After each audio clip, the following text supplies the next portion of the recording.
লোকের নেতৃত্ব প্রতিষ্ঠার দল বাংলাদেশ জামাত ইসলামী আজকে প্রচার হয়ে গেছে, যার অঙ্কের টাকায় হচ্ছে 27 লক্ষ, 7 লক্ষ কোটি প্লাস। তাহলে 4 বছরের বাজেট, 15 বছরে বিদেশে অর্থনীতি ধ্বংস, ভোটের অধিকার ধ্বংস। বন্ধুরা আমার, বাংলাদেশকে আজ কোথায় নিয়ে যাওয়া হয়েছে? গুণগত মান নাই, বিষয়বস্তুর বিপর্যয় ঘটেছে। করা হয়েছে বাবা মেয়ের বন্ধুরা ছাড়া আমাদের প্রজন্ম করতে হবে। এক হলো তার শিক্ষা ব্যবস্থা, শিক্ষা হলো জাতির মেরুদণ্ড। মেরুদণ্ডকে বিভ্রান্ত করা, নৈতিকভাবে বিপর্যস্ত করে ন্যায় বিচার পায় নাই, সুশাসন পায় নাই, ইনসাফ পায় নাই। এই ইসলাম, এই কোরআন আসমান থেকে যে নাযিল হয়েছে, এটি বিধান, এটি হচ্ছে জাস্টিসের বিধান। আল-ইয়াওমা আকমালতু লাকুম দীনাকুম নি'মাতি ওয়া রাদিতু লাকুমুল ইসলাম দীনা। কে বলছেন এই কথা? আল্লাহ বলেন। হাসিনা নিজে প্রধানমন্ত্রী ছিলেন, তিনি মিডিয়ার সামনে আমার প্রিয় 700 কোটি টাকার মালিক, হেলিকপ্টার ছাড়া টাকার মালিক, যাতে আজকে এটা জানতে চায়। আব্দুল ওয়াহিদ সাহেব পার্লামেন্টের বাজেট অধিবেশনে বলেছিলেন,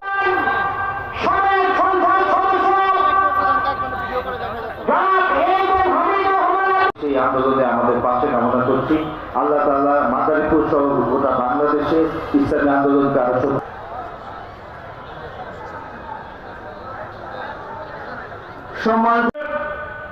বাতিল করা সেই আইনকে পুনর্বহারের জন্য পঞ্চদশ সংসদের মামলা হলো। আমরা জামাত ইসলামী সেই মামলায় বাদী হলাম। আদালতে আমরা সুবিচার পেয়েছি এবং তত্ত্বাবধায়ক সরকারের অধীনে নির্বাচনের বিধান আবার ফিরে এসেছে। ইনশাআল্লাহ তত্ত্বাবধায়ক অধীনে নির্বাচন হবে।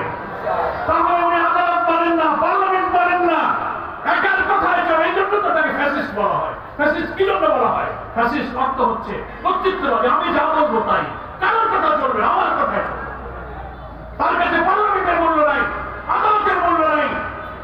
এই ক্ষোভের কারণেই কিন্তু 24 জুলাইয়ের গণঅভ্যুত্থানে কোটি কোটি মানুষ কোটা সব বাদ, এখন এক দফা হাসিনা তুই কবে যাবি, সেই আন্দোলন শুরু হয়ে গেল।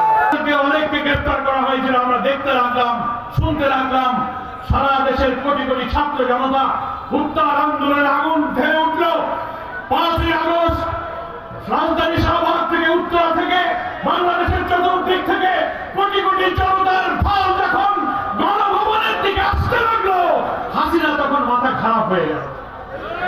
আমরা টেলিভিশনে দেখছি, বাইরে থেকে লোকেরা বললো, স্যার বাংলাদেশের অবস্থা খারাপ, আগুন জ্বলছে, কখন কি না জানি হয়। টেলিভিশনের স্ক্রলে লেখা দেখলাম কিছুক্ষণ আগে শেখ হাসিনা এবং তার বোন রেহানা গণভবন থেকে হেলিকপ্টারে করে পালিয়ে ভারতে চলে গেছে। কি আপনারা শুনেছিলেন? সেনাপ্রধান ভাষণ দেবেন, আমরা সব শুনতে লাগলাম। 10,000 কারাবন্দী কারাগারে আমরা অস্ত্রসিক্ত হয়ে একে অপরকে জড়িয়ে চিন্তায় পড়ে গেলাম।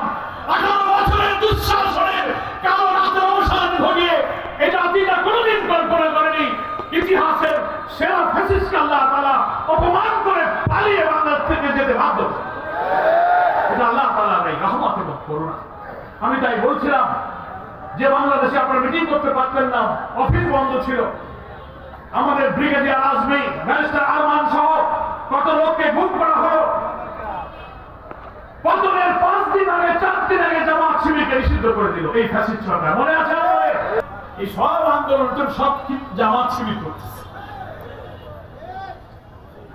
ভাই, পতনের আর ডুবে মরার যখন সময় হয় তখন কচুরি পানা ধরে বাঁচার চেষ্টা করলে বাঁচা যায় না। কি বলে?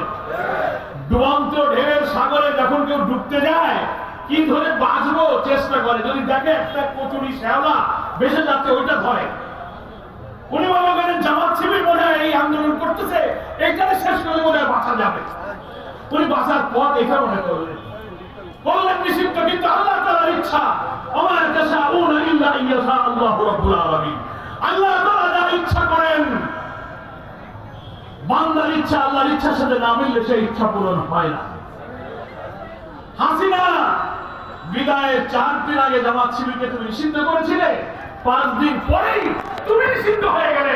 জামাত শিবিরকে আল্লাহ তাআলা মর্যাদার উচ্চ আসনে উন্নীত করে দিলেন। প্রিয় ভাইরা, তাই আমি বলছি এই রক্তের ঋণ, আল্লাহর এই নিয়ামতের এই করুণার দায় আমাদের শোধ করতে হবে, নতুন বাংলাদেশ নির্মাণ করতে হবে।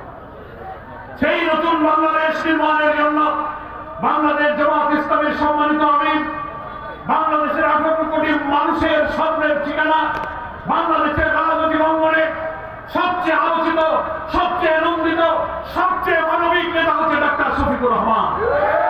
রাজধানী থেকে সারা বাংলাদেশের গ্রামে গঞ্জে, শহরে নগরে বন্দরে তিনি জাতীয় ঐক্যের বাণী নিয়ে নতুন বাংলাদেশ গড়ার জন্য জাতিকে আহ্বান জানিয়েছেন।